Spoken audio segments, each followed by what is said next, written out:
এটা খুব খুব একটা ছোট্ট জিনিস, কিন্তু সৌরভকে আমি রাত্রি 2:30 অবধি 1 ঘন্টা একটা রেস্তোরাঁর বাইরে প্রমোশনাল অ্যাক্টিভিটি অফ অল্প হলেও সত্যি 1 ঘন্টা কনভিন্স করেছি যে she is the only girl you can get married to, and today finally they are married and they are happily married. পুরো ক্রেডিটটা নিয়ে আমার কোনো ক্রেডিট নেই, দুটো ছবি করলাম আমি বিয়ে করে আছি ও ক্রেডিট নিয়ে।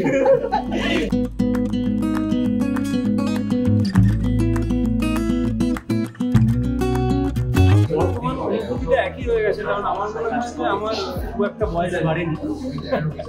তুমি ছবিটা দেখো বা ট্রেলার টিজার দেখো আর এখন আমাকে দেখো, আমি একই হয়েছি। তো বয়স সেভাবে বাড়েনি, কিন্তু হ্যাঁ ম্যাচিউরিটি এসছে।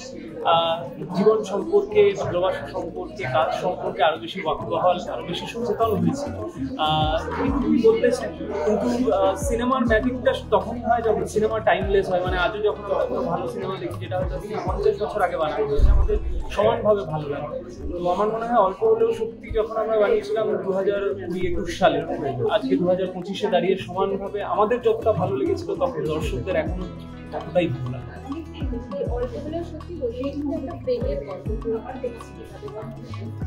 আমাকে প্রেমিক হিসেবে পাওয়া যাবে যেরকম সব জায়গায় না। এখন সবাইকে আমি বলে দিয়েছি আমি আর প্রেমিক হবো না, ভালো লাগছে না আর প্রেমিক হতে না। কিন্তু খুবই একটা জোভিয়াল ক্যারেক্টার, খুবই হাসি খুশি, সবসময় আর কি ঠাট্টা, একটা ফান।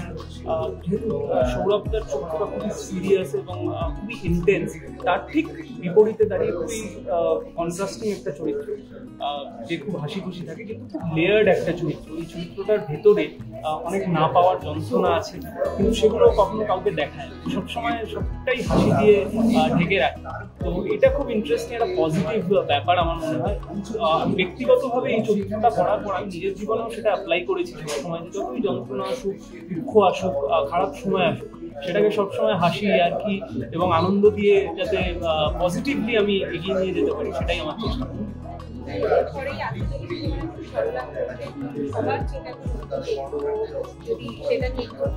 সেটা নিয়ে আমি সরলাক্ষর যখন প্রমোশন হবে তখন, আজকে শুধু অল্প হলেও সত্যি নিয়ে কথা।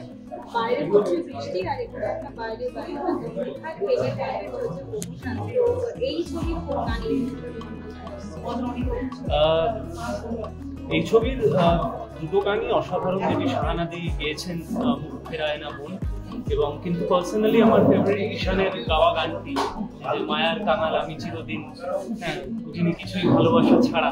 এই গানটা আমি সেই সময় খুব গাইতাম এবং I am so happy Ishan has made this song. আর ঈশান এই গানটার জন্য আমি বলেও রাখি, ঈশান এই গানটার জন্য সেই বছর ফিল্মফেয়ার অ্যাওয়ার্ডও পেয়েছে। তো সেটা আমাদের ছবির জন্য একটা বড় প্রাপ্তি।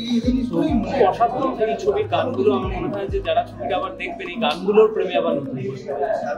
অল্প হলেও সত্যি যে ছবিটি আমরা করেছিলাম 2021-এ আফটার পুজো রিলিজ করেছিল। ছবিটির খুব ভালো রেসপন্স অ্যান্ড রিভিউ ছিল। ফাইনালি ছবিটি এখন ক্লিকে দেখা যাচ্ছে, ক্লিকে স্ক্রিন করছে। যে কোনো সময় আপনারা দেখতে পারেন আপনাদের ফোনে বা টিভিতে, যদি টিভিতে থাকে অ্যাক্সেস। অল্প হলেও সত্যি প্রচণ্ড কাছের একটি চরিত্র, এবং আমি এমনিতে যেটা হয়ে থাকে আর কি, আমি ভাবছিলাম আজকে দিনে একটা বাইট দেওয়ার সময় যে আমি চরিত্রের নামগুলো ভুলতে থাকি আর কি, ভুলে যাই। কিন্তু অনেকদিন পর যখন বাইট দিতে গেলাম তখন দেখলাম যে আমার নামটা মনে আছে আমার চরিত্র। তো সেখান থেকে আমি বুঝতে পারলাম যে কতটা স্পেশাল। অর্জুন আমার চরিত্রের নাম। এবং এই ছবিটা নিয়ে বেশি কিছু বলবো না, কারণ মানুষজন এমনিতেও জানে। এইটুকুই বলবো যে ক্লিকে এখন দেখাচ্ছে, ক্লিকে রিলিজ করে গেছে, স্ট্রিম করছে, তো সেক্ষেত্রে প্লিজ দেখুন। আচ্ছা, এখন অলরেডি বাইরে বৃষ্টি পড়ছে, তো দুজনের শেষ কবে একসাথে ভেজা হয়েছে? মুন্নারে, কেরালায় আমরা গেছিলাম। একটা রিলও আছে গাড়িতে, আমরা দুজন একসাথে। ওটা ওর খুব ইচ্ছা ছিল একটা রিল রিক্রিয়েট করা, যেটা একটা রেখেছিল বাইরের কোনো একটা রিল, যেখানে গাড়ির ভেতরে ক্যামেরাটা ফিক্স করে রেখে বাইরে গিয়ে ডান্স করা, জাস্ট সেম। তো সেটা আমরা করেছিলাম। অ্যান্ড রাস্তাটাও ফাঁকা ছিল, ভীষণ সুন্দর ছিল মুন্নারে বৃষ্টির টাইমটা। অল্প হলেও সত্যি, সবার আগে অল্প হলেও সত্যি কেমন গল্প এটা একটু জানতে চাই। অল্প হলেও সত্যি এটা মিষ্টি প্রেমের গল্প, যেখানে 4 জন চরিত্র তাদের একে অপরের সাথে কীভাবে সম্পর্ক গড়ে ওঠে, তাদের বন্ধুত্ব, তাদের একে অপরের সাথে কানেকশন কীভাবে তৈরি হয়, অ্যান্ড প্রত্যেকটা চরিত্রের সাথে প্রত্যেকটা চরিত্রের যে কানেকশন সেটা কতটা গুরুত্বপূর্ণ, সেটারই গল্প হচ্ছে অল্প হলেও সত্যি। আমাদের জীবনে অনেক সময় আমরা অনেক মিথ্যে কথা বলে ফেলি, তার পেছনে একটাই কারণ থাকে যে একটা সত্যিকে আমরা বাঁচিয়ে রাখতে চাই, যেটার নাম ভালোবাসা। তারই গল্প হচ্ছে অল্প হলেও সত্যি। অন্যদিকে চারজনের যে ভূমিকা রয়েছে ছবির মধ্যে, তো সেটা যদি একটু বলো। সৌরভ দর্শনের এটা প্রথম সিনেমা, তোমরা নিশ্চয়ই জানো, আমারও এটা প্রথম সিনেমা, তো খুব স্পেশাল এটা। অ্যান্ড তার সাথে আছে ঋষভ সৃজনী। সৌরভ চরিত্র করেছে যেটা অর্জুন, একটা ক্যান্সার পেশেন্টের, যে নিজের জীবন যুদ্ধে লড়াই করছে, কিন্তু মনের দিকটা একটা শক্ত, খুবই সিরিয়াস একটা ক্যারেক্টার, যেটা খুব দর্শনা প্লে করছে অমৃতা চরিত্র, যেখানে দর্শনা অলওয়েজ চেষ্টা করে যে কীভাবে মানুষের পাশে থাকা যায়, মানুষকে পজিটিভিটি দিয়ে ঠিক রাখা যায়। আর ঋষভ আর সিদ্ধার্থ আর গুঞ্জন চরিত্রের সৃজনী, ওরা দুজনেই একটা খুব ইয়ং হ্যাপেনিং কাপল, যারা নিজেদের লাইফের সমস্ত সমস্যাগুলোকে দূরে সরিয়ে রেখে কীভাবে দুজনে একসঙ্গে থাকবে, কীভাবে নিজের ফিউচারটা সিকিউর করবে, সেই নিয়েই ওরা প্ল্যান।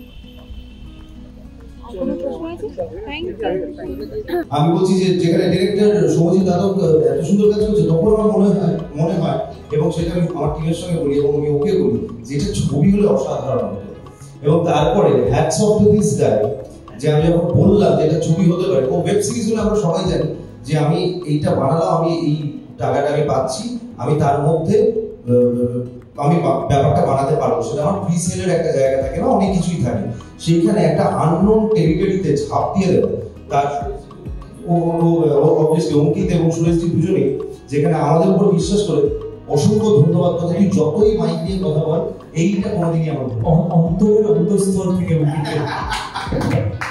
এই একটা ট্রিভিয়া, এটা না বললে অল্প সত্যি যে আবার আমরা ওই নিয়ে আলোচনা করছি অনেক দিন পর, কিন্তু এটা আমাদের সবার কাছে প্রচন্ড কাছে। বাট ফাইনালি উনি যে ডিসলয়ালিটি ছেড়ে সৌরভদার প্রতি লয়াল হয়েছে, আমার মনে হয় এই ছবির সব থেকে বড় টেক আওয়ে যদি বাংলা ইন্ডাস্ট্রি কিছু হয়ে থাকে, সেটা সৌরভ দাস এবং দর্শনা মণিকের প্রেম এবং পরবর্তীকালে বিবাহ। এবং I wish them all the very best, কারণ এই ছবিতে যে প্রেমের, আমার মনে হয় ওই হয় না একটা ছবি করতে করতে ইমোশনের, আমরা তো অভিনেতা, আমাদের কাজ ইমোশন নিয়ে, আমরা ইমোশন বেঁচে খাই সো কল, তো সেই ইমোশন গুলো কোথাও করতে করতে গিয়ে ট্রুথটা এমন জায়গায় চলে গেছিল। এবং আই এম রিয়েলি ব্লেসড যে আমার বন্ধু সৌমজিৎ যাদবের প্রথম ফিচার ফিল্মে আমি অভিনয় করতে পেরেছি, অঙ্কিতের প্রোডাকশনে আমি কাজ করতে পেরেছি, এবং সৌরভদার আমি বরাবরই অভিনয়ের খুবই বড় ভক্ত, এবং একসাথে কাজ করার প্রথম, আমি এটাও বলি, এটাও অনেক জায়গায় বলি, প্রথম এই ইন্ডাস্ট্রিতে যদি কেউ মানে এস্টাবলিশ কেউ এসে আমার প্রশংসা করে, সেটা সৌরভ। 21-এ শুরু করেছিলাম বেশ কিছু প্রোটোকলস মেনে, কোভিড পরবর্তীকালে যে সমস্ত প্রোটোকলস ছিল সেগুলো মেনে শুরু হয়েছিল। আর জাস্ট মানে কখন শুটটা কমপ্লিট হয়ে গেল, কখন আমরা ডাবিং করলাম, রিলিজ হলো বুঝতেই পারি। এবং যেটা সবচেয়ে ওভারওয়েলমিং ছিল সেটা হচ্ছে যে মানুষের রেসপন্স 95% পজিটিভ ছিল।